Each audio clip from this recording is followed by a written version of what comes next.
Somebody once said to me, do you think you could explain what Christianity is about in 5 minutes? I said, yes, I think I probably could. So he said, why do you always persist in taking 45 to do it then? Well, that's a very good question, isn't it? What I'm going to try is to describe what Christians believe in a nutshell, so that when I take everything else away and I'm just left with the bare bones, what's it really all about? And there are 5 things I want to say.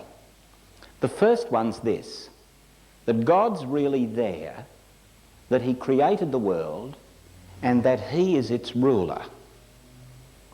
I used to teach scripture at Sydney High, and my boys said to me on one occasion, hey, listen, have you ever seen God?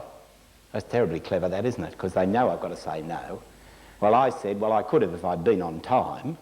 I can't live in every moment of history. I didn't see Queen Victoria, if it comes to that, although most of them think I qualify. But you can't live in every moment of history, can you?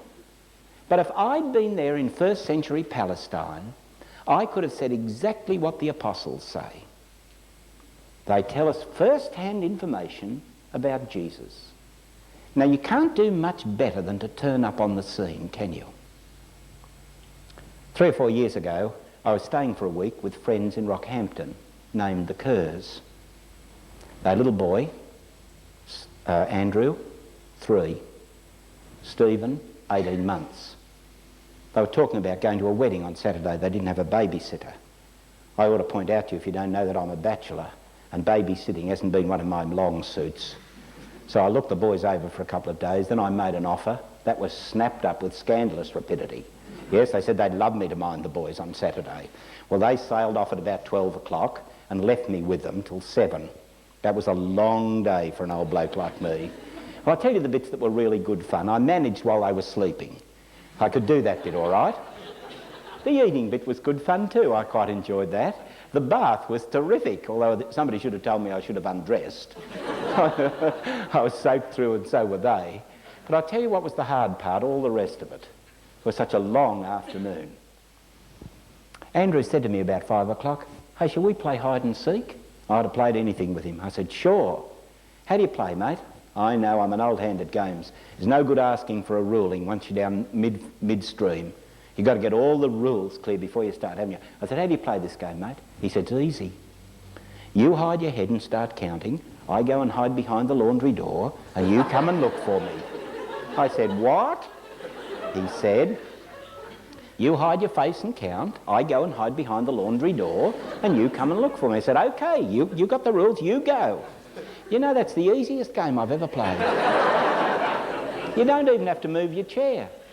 When I'd finished counting, I'd say, I wonder if Andrew was hiding under his bed. Whoops of delight from behind the laundry door. I wonder if Andrew's behind the door in the kitchen. Whoops of delight from behind. And then I couldn't think of anything more. I'd say, I wonder if Andrew's behind the laundry door. And he shot out as if he was spring-loaded. He hasn't really got the gist of that game, has he? But you know and I know that even when he knows that I'm not supposed to know where he is, there's a good 6 months lag between when he goes and hides and you call out, are you ready? He says, yes, and you still know where he is. Have you ever thought about what talking's about? Why do people talk? They talk to draw attention to the fact that they're there, but we talk to each other to draw each other into relationship with each other. God spoke. He spoke through the person of his son Jesus. That's how we know he's there.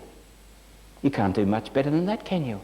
He actually turned up on the scene and Jesus said, I am the Son of God. I don't know if you've ever investigated that, but that's where a true investigation of Christianity begins, at the person of Jesus.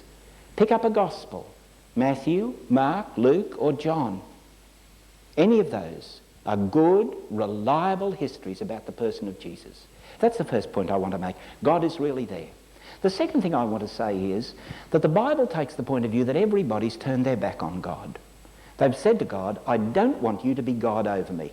Now don't get me wrong, I don't mean everybody's wicked. Some people really get steamed up in their opposition to God, but some people, they're just passive and they just don't worry about it all that much. But whether their opposition to God is passive or active, it's real nonetheless. How shall I illustrate that? Look, I want you to imagine it's old-time war, and that you and I are fighting alongside each other in a slit trench, and you've got a single firing rifle and I've got a submachine gun, and an enemy charge comes up over the hill and we blast off at maximum potential.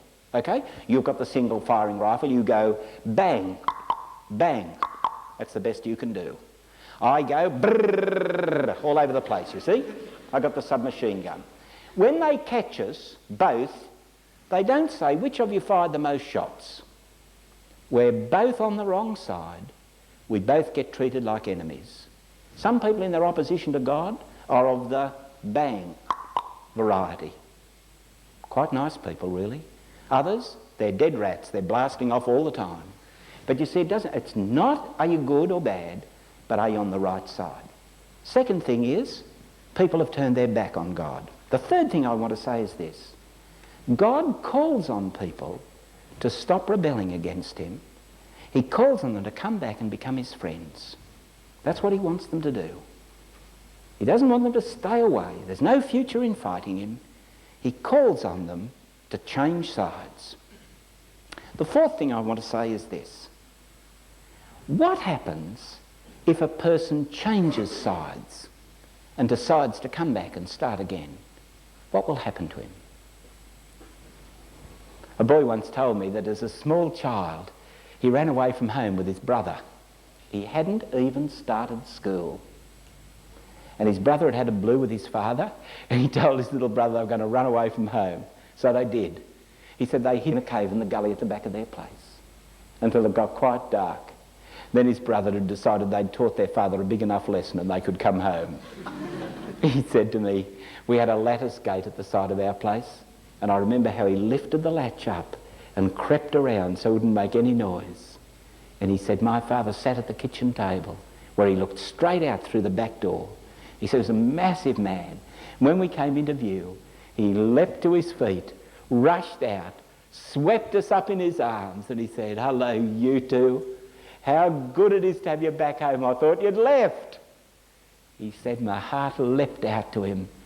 I knew I was back home again. I told that story once and the kid said to me, he's lucky, all I can say is my old man half killed me when I came home. So I suppose you say the question, what'll happen to me? What would happen if a person said, I'm on the wrong side. I've been going the wrong way. God, will you have mercy on me and forgive me? What'll happen if a person stops rebelling? Why, he gets treated as if he'd never been on the wrong side. God freely forgives him. Why? Because Jesus died for him. Isn't that a marvellous thing? Start again. Sins forgiven. That's the fourth thing. The fifth and last thing I want to say is this. What happens if a person goes on indefinitely and never has his or her sins forgiven? They're always against God, right through to the very end.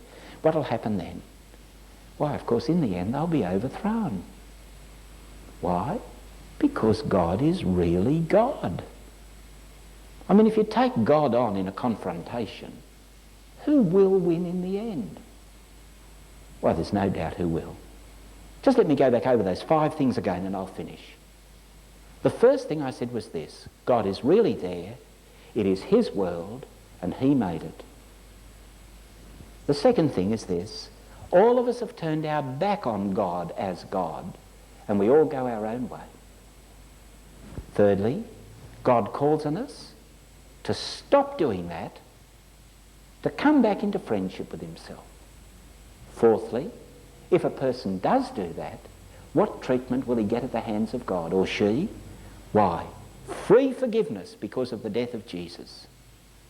Supposing a person won't do that but goes on indefinitely fighting God, why, in the end, they'll be overthrown.